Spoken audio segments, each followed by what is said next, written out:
Hey guys, this is Dr. Colin Zhu, and thank you so much for being here with us on the Thrive Bites podcast. This is season 4, and we're so excited for you to be here. For those of you who don't know me, my name is Dr. Colin Zhu, double boarded in family and lifestyle medicine, and I interview the best and most passionate health and wellness experts of the industry on this platform. And we talk about plant-powered living, emotional resilience, and creating a thriving mindset. And this season, we're taking it live, we're taking it on multiple platforms, and we're taking it as a Q&A discussion as well as our interviewing of our guests. So we're super stoked about this, and please remember to like and subscribe down below, and we will see you. Welcome to the next episode. Hey guys, welcome to the Thrive Bites podcast. I'm your host, Dr. Colin Zhu, and thank you so much for being here with us. You can be anywhere in the world, and I am very happy for you to spend just a few moments with us today. We have a really special guest. We're talking about a great topic. Our topic of this episode is called Thriving Through and with Uncertainty. And so our next guest for this week's episode, his name is Dr. Nabil Othman, and a little intro on him. He has completed his medical school at Wayne State School of Medicine, Detroit, Michigan, followed by a anesthesiology residency at Cedars Sinai Hospital in Los Angeles, California. In his 4th year of residency, he decided to write a book called Vigilance, an anesthesiologist's notes on thriving in uncertainty. The book describes anesthesiology in terms of complex systems, synergistic interactions, and rare catastrophic events called Black Swans. Currently, he is a critical care fellow at the Texas Heart Institute in Houston, Texas. In his free time, he enjoys CrossFit, hiking, and writing. So we cannot wait to introduce Dr. Othman. Hello. Hey, what's up, Colin? Thank you so much for being here with us and spending time out of your busy schedule to be able to share, your thoughts and wisdom and expertise with us today. Of course. Well, thank you for having me. All right. So, the topic is a very interesting one to me. I think we could all benefit through, thriving, in, uncertain and sometimes unforeseen events. And a lot of it is, as you write through the book is, a really correlation and analogy of, a reflection of what you go through, specifically with your residency training. And those that are not in the healthcare professions have less of an insight of understanding behind the scenes of what really goes on, what needs to be done, sometimes in a millisecond of a critical thinking decision-making process that, we have to be able to hone and refine, with us healthcare professionals. So I'm very happy to discuss. So my first question, for you is, I love talking about the origin story of, how people go from point A to point B. So can you share with us your journey of how you got into anesthesiology in the first place? Yeah. So when I started med school, I was originally going to be a surgeon. And when I got to the OR on my 3rd year of medical school, what I realized is I liked everything about surgery except for operating. I didn't want to dissect tissue planes for the rest of my life. And the rest of my 3rd year, I was kind of in the dumps. What do I do with my life? And at the end, towards the end of it was May of my 3rd year of medical school. So this was 3 months before residency applications were due. I decided to spend a day in the operating room because maybe I would like anesthesiology. So it was after I took my neurology shelf exam, which is like the medical student exam after the rotation is done, I went and spent a day in the operating room and said, this is it. This is what I'm going to do. And looking back is kind of crazy because I'd never done an actual anesthesia rotation. I spent a single day. So looking back, I was like, oh, it's kind of like a crazy thing to do, but I really liked the ICU, and I thought, if worst comes to worst, I'll just do an ICU fellowship and do that. But it worked out really well. I loved the residency and liked the OR. So I think luckily things came together for me later, but they eventually did. Yeah, for sure. I think, we were talking a little bit offline, and, for me, how I looked at choosing your path through, medicine was you either love the operating room or you don't, right? Yeah, You either love cutting things open or you don't, right? very And true. obviously, I went down a different path, but, I think every specialty and subspecialty, are super, super necessary and has their Oh place. yeah, And, I'm really glad that, you had traverse the path that you have, and now you're doing critical care. So you're currently in Houston, yeah? correct. Awesome. And those are, I don't know, is it a very unsung, type of profession? I kind of feel like anesthesiology more so than critical care, but do you feel like critical care is kind of like unsung heroes, so to speak, in Oh terms yeah. of, the amount of demand, on them? Yeah, it's I think both anesthesia and critical care are very similar in that you have to know a little bit about everything, and you can't miss a single detail.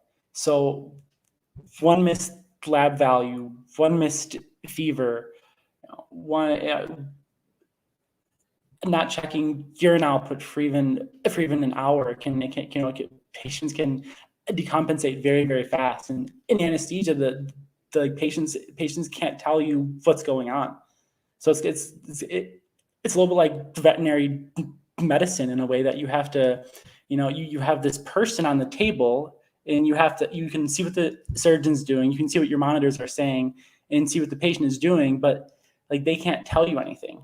And so it's kind of figuring out that is this something that I have to deal with now, or can I wait? And you don't always, you're kind of like, it's like tiptoeing to the edge of the cliff, and you never know when the cliff is going to stop.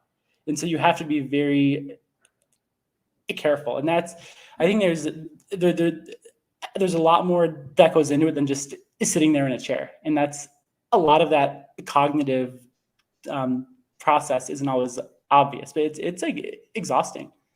Yeah. Yeah, no, for sure. And having, being a medical professional myself and having gone through the schooling and training, we do things called clerkships and Mm. rotations, and it's kind of like visiting a house, down the street, every single house, Yeah. every neighbor's house, right? Just to kind of see, how they, quote unquote operate, from their, scope of medicine. So it's definitely a lot of, fun going through that journey. And, Mm. I'm super glad that you, chosen the career that you have.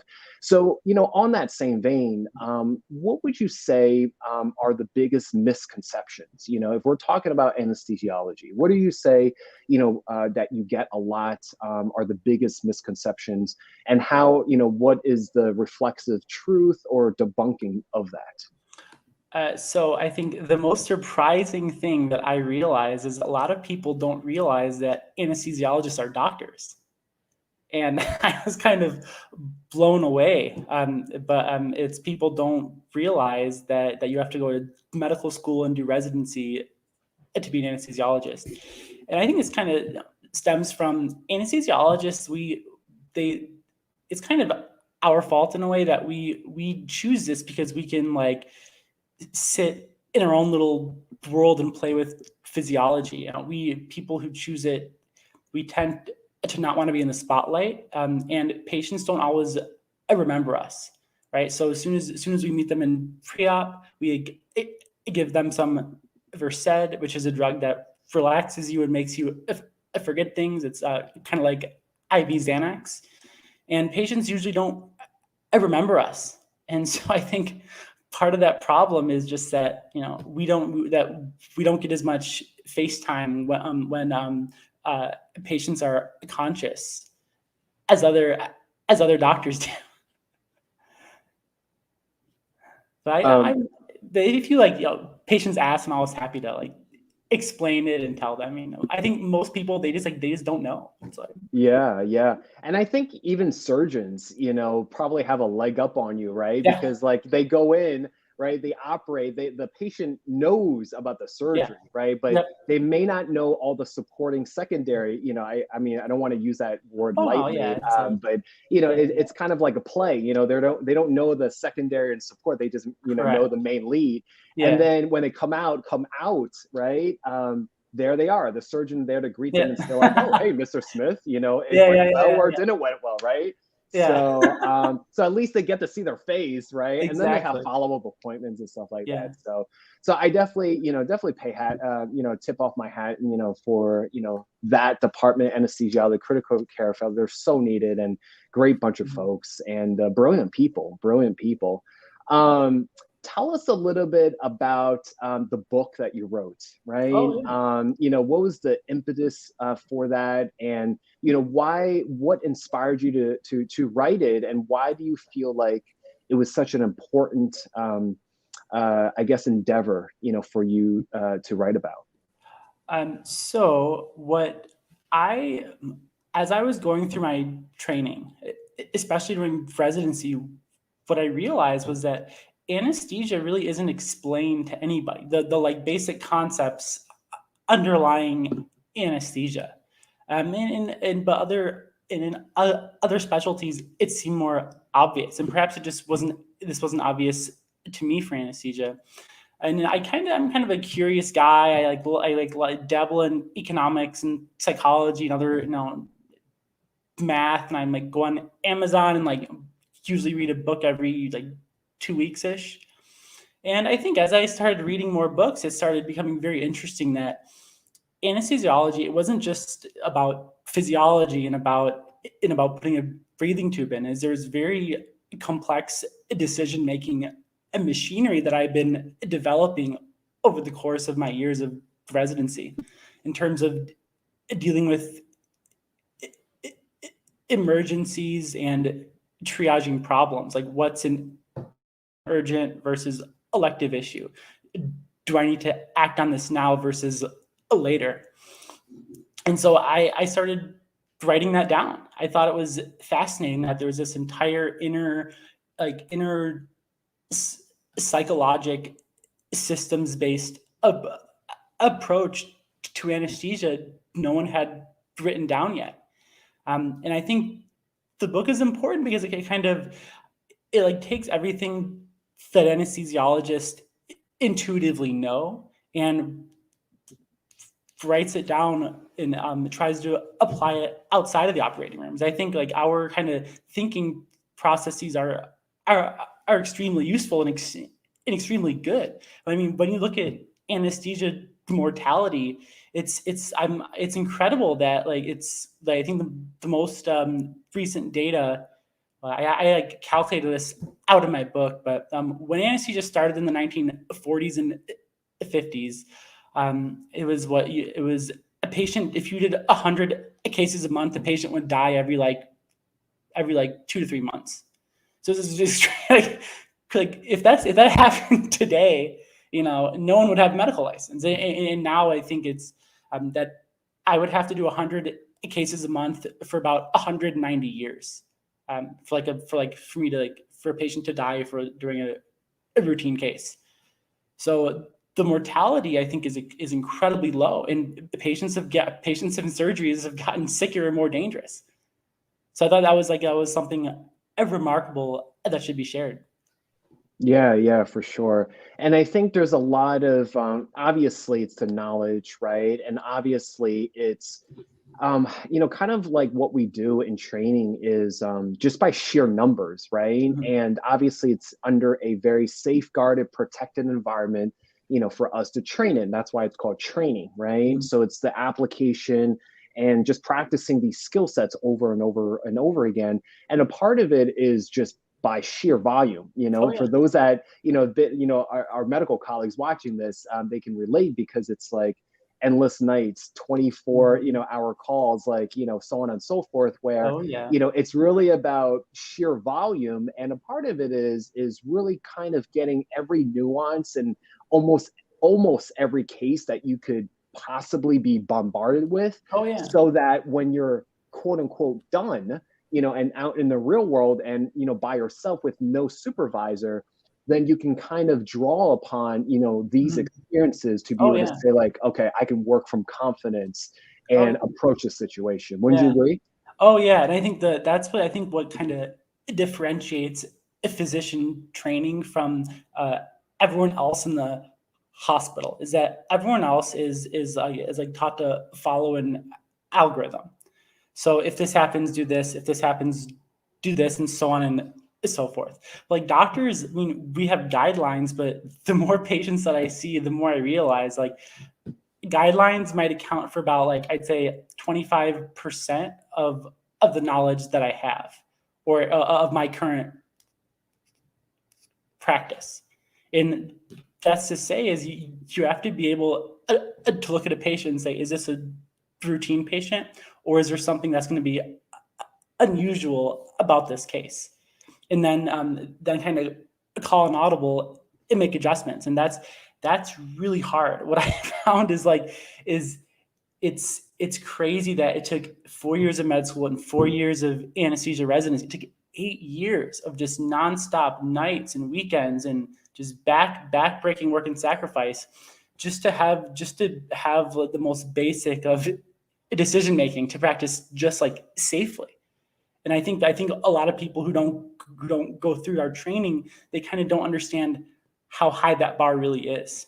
And this is not easy. It takes a long time. No, no, no. And it's that saying goes, it's tried and true, right? So it's kind of like, sometimes I don't know if you get this a lot, Nabil, but like, for us as a family practitioner and, being a primary care physician in years past is, now bombarded, with the advent of, more so evolving internet and social media, Yeah. pretty much up to the studies that show like maybe up to like 80% of patients that walk through our door, for primary care have already Googled, what Mm. they can come up with, before arriving to you to defer. So it's almost like in a weird way, they're coming to order something as if they're Yeah. at Burger King, trying to order like a value Yep. meal, right? And then you saying yes or no, when it's like it's totally that's not how medicine works, you know what I'm saying? Yeah. Yeah. So,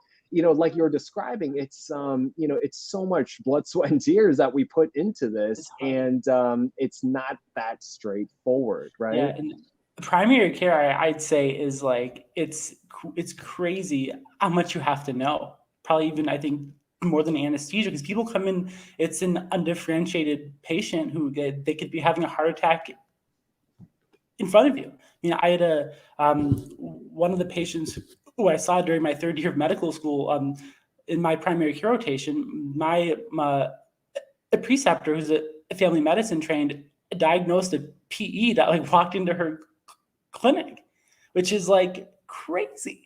But it's like, so she saved this lady's life, and this lady like didn't want to go to the hospital. She's like, oh, she had this cancer that she needed to get taken care of, and she was like, oh, I was sick of seeing doctors, sick of doing this, and like, she convinced her to go to the hospital, and she was in the ICU for 2 weeks, and eventually she got surgery, and her cancer was gone, and now she's doing better.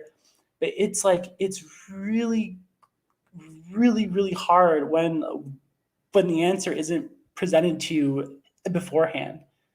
And an undifferentiated person just walks into the office and like, you meet them for 15 minutes and you have to say, you have to figure it out. And that's like remarkable. I Yeah. think. And Yeah. this is something that takes years of training to know what's serious and what's not and how to like deal with people. So I have a lot of respect, and primary care is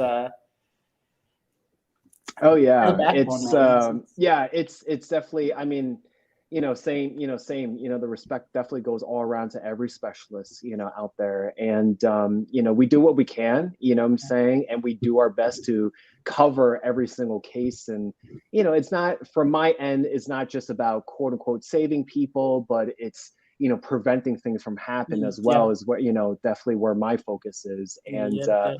Yep. switching over to you, my next question is that, anesthesiologists, have to do a lot with sometimes very catastrophic, events, or obstacles or challenges that may come through, when someone is just lying on the table.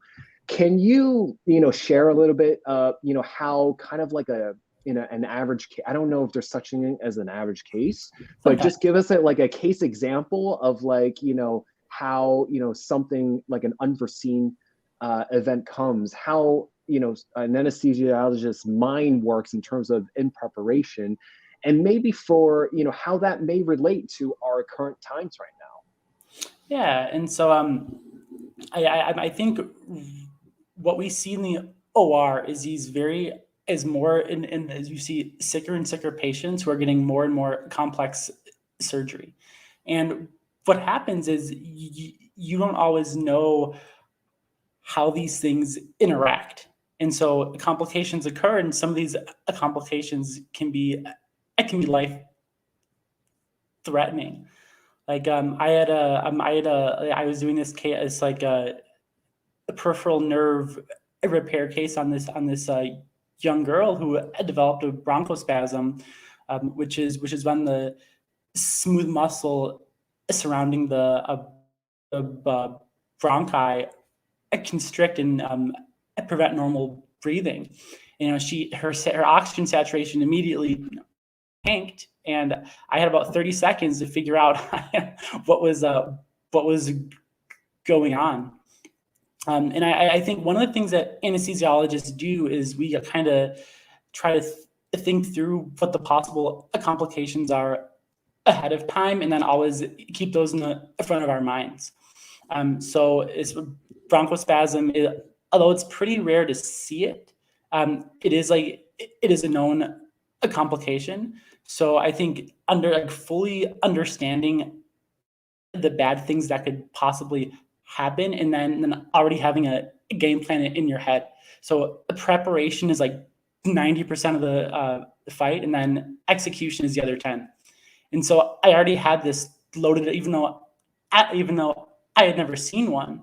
I ran out of the OR, grabbed an inhaler, like the kind used for asthma, pumped a bunch of puffs into her tube, and she desaturated down to 70%, which is like borderline bad things about to happen, and then things went okay.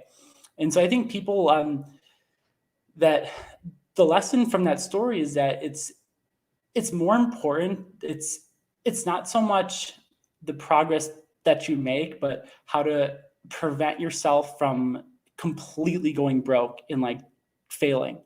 Because I don't like in the catastrophic situations, you don't always need to solve the problem. Prevent you, your business, or your patient, or even your health from degrading to a point where you can't recover. And so that's like the biggest thing, is to like keep yourself alive long enough to figure what's going on. And sometimes things resolve spontaneously, and sometimes they don't. But the number one thing is know how to keep yourself from either, like, if you have a business, from like totally going broke. So diversify your investments as much as you can. Get insurance. Like, if you prevent yourself from totally catastrophically failing, then as time goes by, you can take advantage of lucky breaks.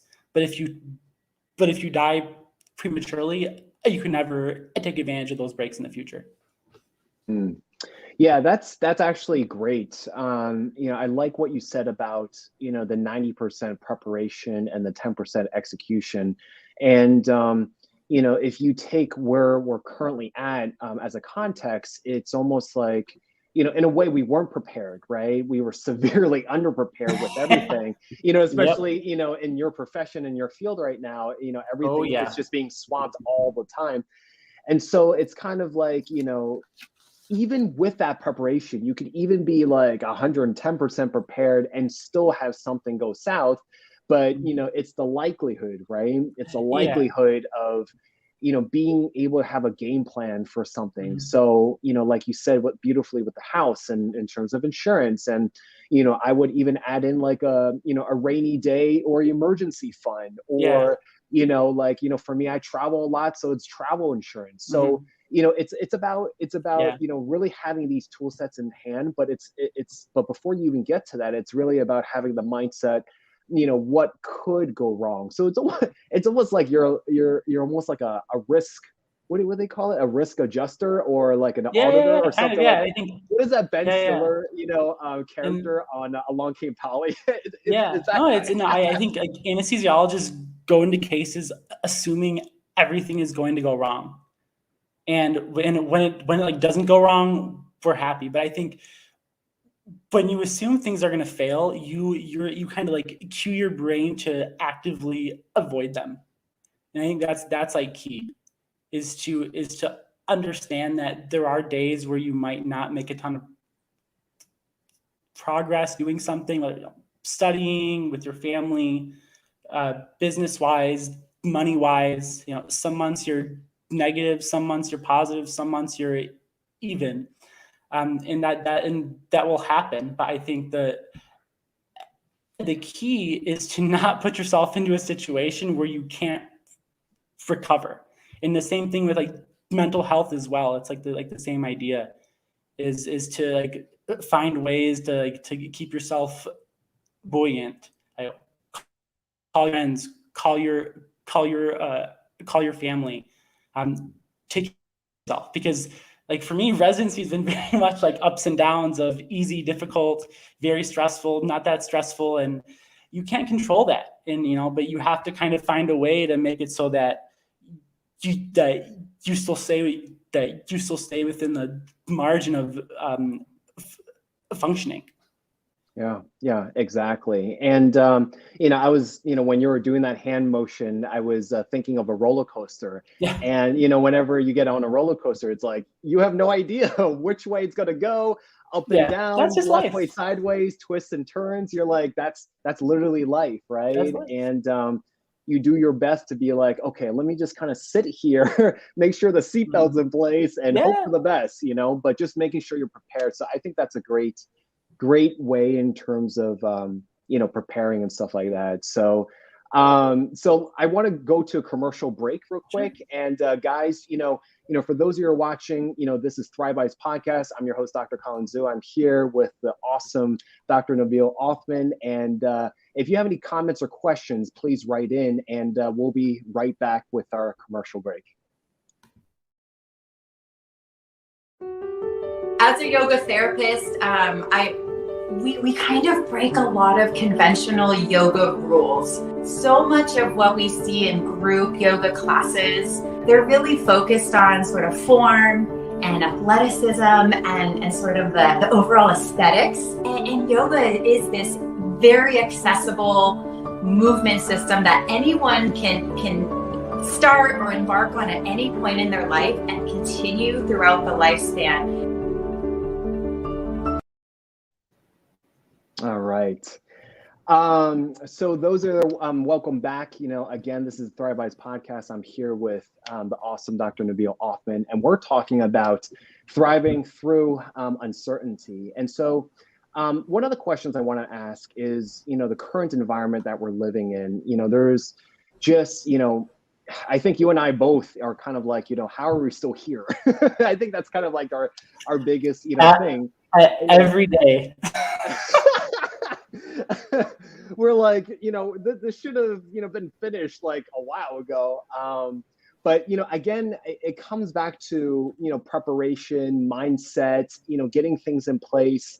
And so, for just the concept of uncertainty by itself, on a physiological, maybe emotional and mental type of, way of thinking about it, why do you think it freezes most people from pursuing, the best that they can in life? If we can draw upon what you go through, as residency, and understanding, because you've gone through so many of those events, right? Mm-hmm. Through residency, and you've gone through so much of it. Just keep, but what is it about, that freezes most people? And I think this is kind of driven, as I was very lucky to live at this time, because I think there was a lot of advances in behavioral psychology that kind of explain this in the last 30 years. And I think the best way to explain it that I found is this concept called System 1 and System 2. And this is Israeli psychologist named Daniel Kahneman, who won the Nobel Prize in economics. And his I think his life's work is about describing how people make decisions and why those decisions aren't always logical. And so he kind of divided all of decision making into two different systems. So system 1 is this fast, automatic fight or flight reaction that people have whenever they encounter an uncomfortable or unknown situation. And this is probably based on our early evolution, is that this initial system 1 fight or flight, black and white response kept us safe. So when we were walking around in the jungle and a lion popped up, system 1 tells us to instinctively run out of there, which it kept us alive, which is good. However, it's not really a logical system. It's more on intuition and based more on emotion, which when you deal with complex situations, things like COVID-19, economic policy, psychotherapy, people are very complicated individual things. And when you apply this kind of black and white automatic decision-making tool, people tend to make poor initial decisions. And so I think what I've learned is, like, from anesthesia and seeing this emergency after emergency after emergency, is that what I've kind of learned is how to silence that and allow myself to it's almost like a Buddhist kind of let the feeling come, let it pass, and then take that second, kind of let that system 1 moment go, and then start thinking logically about it. And that's, I think, what kind of separates and why anesthesiologists have gotten so good at this, and why I think this psychology of it is fascinating, is that you see it all the time. I mean, think about this. It's how many times have you lost something and automatically assumed somebody stole it from you? Every week, right? Oh, I lost my keys. Oh, someone must have taken the hospital, right? I thought somebody. So I misplaced my a portable speaker last week, and I was at the hospital. Somebody, some maintenance person stole it. Some other resident stole it. Some nurse stole it. And I went online and I got really mad and went to Amazon and bought this new really expensive one. It's stupid. And it turned out this speaker was in my bedroom the entire time. So if I would have just taken that second to think, okay, I looked for the hospital, it's not there. The next likely place is in my apartment. Why don't I search my apartment first before doing anything? And so I think this is an innate reaction, losing your keys, and it's an innate reaction that anesthesiologists have gotten better at silencing, and that kind of allows us to get very fast and kind of fine tune this logical problem solving system 2 part of our brain. Pretty much what I got out of that was, how come you got Zen Buddhist meditation classes in your residency training and I didn't?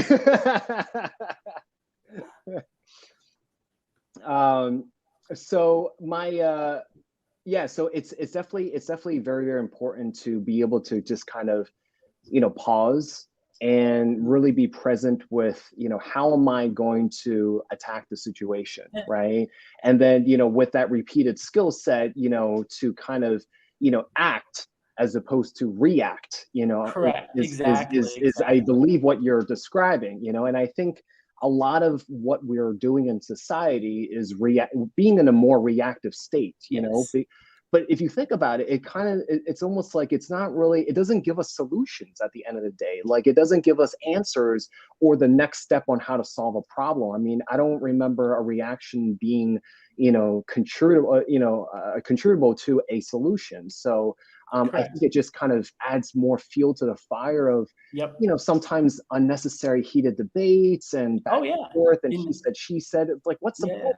And that's like kind of the people management. Also, anesthesiologists joke that half of our job is patient management and half of it is surgeon management. That the patient's pretty chill, they're anesthetized, they're not going to complain too much. But I think surgeons, you have to know how to manage them or how to like manage frantic nurses as well in the OR. Is that you have to be the calmest person in the room. And what I found is, perhaps this could be helpful, is that if somebody else is frantic and you mirror that, the situation just will escalate out of control. And so what I find is, when I feel like I have to go fastest, that is a time for me to slow everything down to a crawl. Is slow it down as much as I can, because if the situation's escalating and I'm slowing it down, even though I might not feel like it, what I'm doing is keeping that situation like constant speed. So that's what I found is to, when things are slow, sometimes it's better to speed up, but when things are going too fast, you really need to kind of like get into the zone and calm everybody down and to keep the situation under control. Oh yeah, I think that mirroring, just being the, like you said, I think that's a great, point to make, because, it's kind of like, the movies that we see, or just like, let's see, like our modern day protests, and then, you see tear gassing and, all this other, when you see one person panic, like everyone else follows suit, or runs, it's like system one, right? That like evolutionarily, if you saw like a lion kill one of your friends, you get, it's like this, that it was beneficial at one point, but now that we have an organized society, it can be harmful. Yeah, definitely. We have one comment from YouTube, Chef Colin. He says, we applaud you all and grateful for you. Wow. So thank you. Yes, we definitely think Chef Colin's actually going to be on in a few hours. Oh, wonderful. So he's a great friend. So basically, a little bit more specific in terms of our current context. Does the topics of climate change and the pandemic, versus previous catastrophic events in society and history, does that make much of a difference, or do you feel like you can apply those same skills and strategies no matter what it is? And so one of the reasons I wrote this book is because I think the strategies in it are kind of applicable to literally everything, in that you can never predict the future, especially now. I think we live in the most complex time in like the history of our species, and and I think you can't always, if you allow your mind to focus on the things that you can't control, it's just going to drive you crazy, and you're never really going to get anywhere. I think the important thing is to first take a step back and kind of like go to that system 2, that logical, a deliberate part of your brain, and like ask yourself, what is one thing that I can do today that's going to bring me a little bit closer to my goal? And whatever that goal is, climate change is always going to be there. COVID, always going to be there. And so you have to figure out what you can feasibly do right now. So is there a way to diversify your income so that the next economic crash isn't gonna isn't going to be as painful. In terms of climate change, is there a way for you to change to a renewable energy sources, or is buying like a flood insurance on your home? I think thinking of like the big macro problem can be counterproductive sometimes. I find it sometimes it's better to kind of think of the things that are more under your control that you can actually do.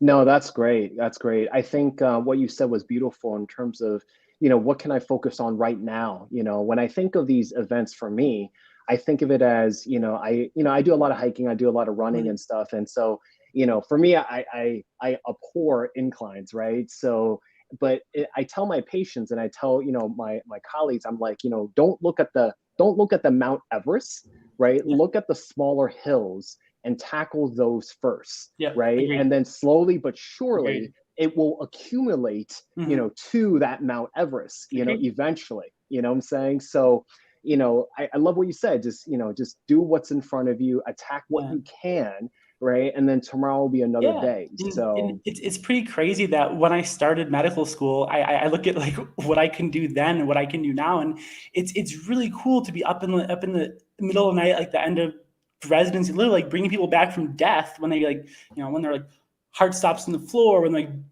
bleeding in the operating room, and being able to diagnose and treat things and like and actually be right, and do it and like be able to do it correctly and like have a good outcome is remarkable, I think. But that and it's I think I took a lot of time in my book to go into the like nuts and bolts of how doctors are trained, because like that's how you get results, right? You and I were not like born doctors or like born good at stuff.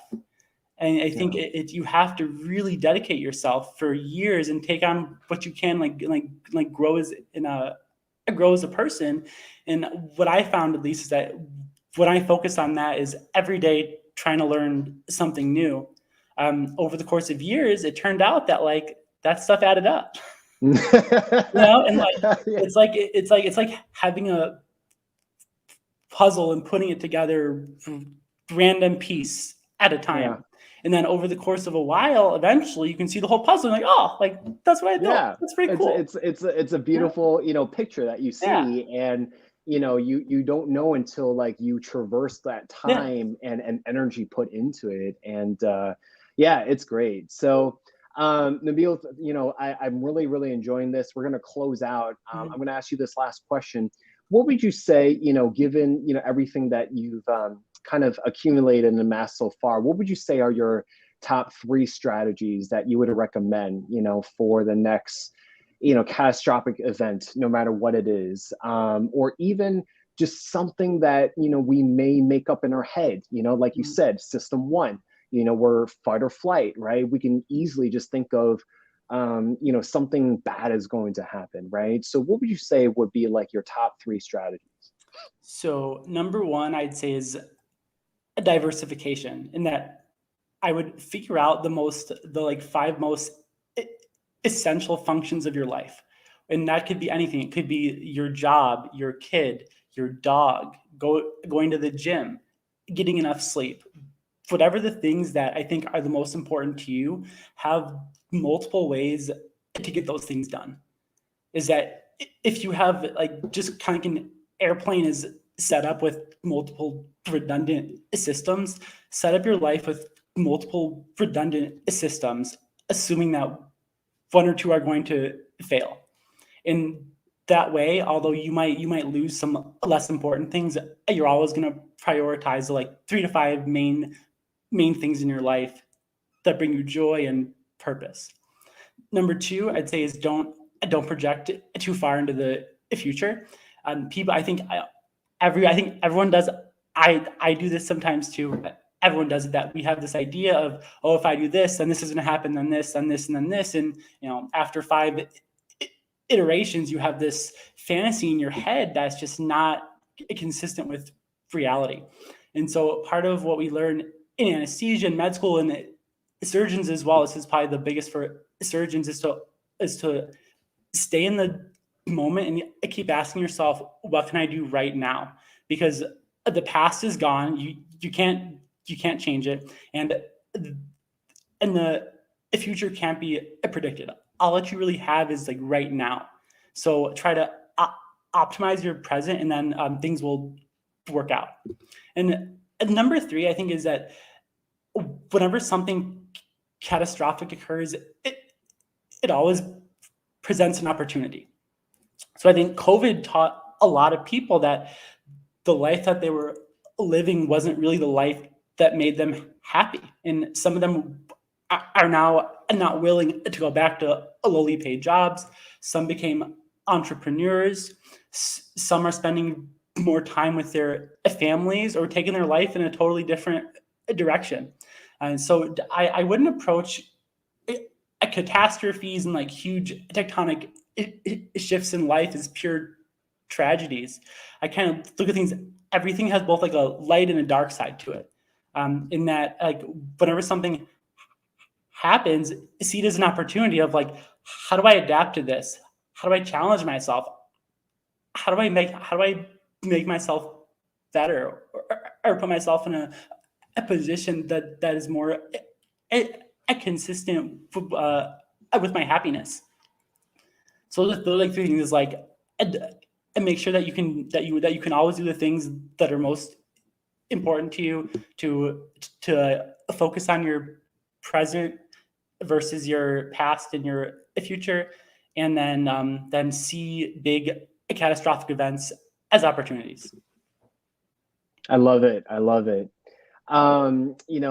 It's very humbling to be able to, number one, I tell this to my patients, all the time. If you can practice a little bit of gratitude every single day, you'll definitely look, through the world in different lenses, right? And it's not, so much of a naivety to it, is more of a respect and appreciation for what you have, what you may or may not have taken for granted. And I think, you brought up COVID as a prime example of, how have we been living our lives? And, I think it's super important to question it. I'm saying super important to reflect and pause and, just say to yourself, what could we do differently?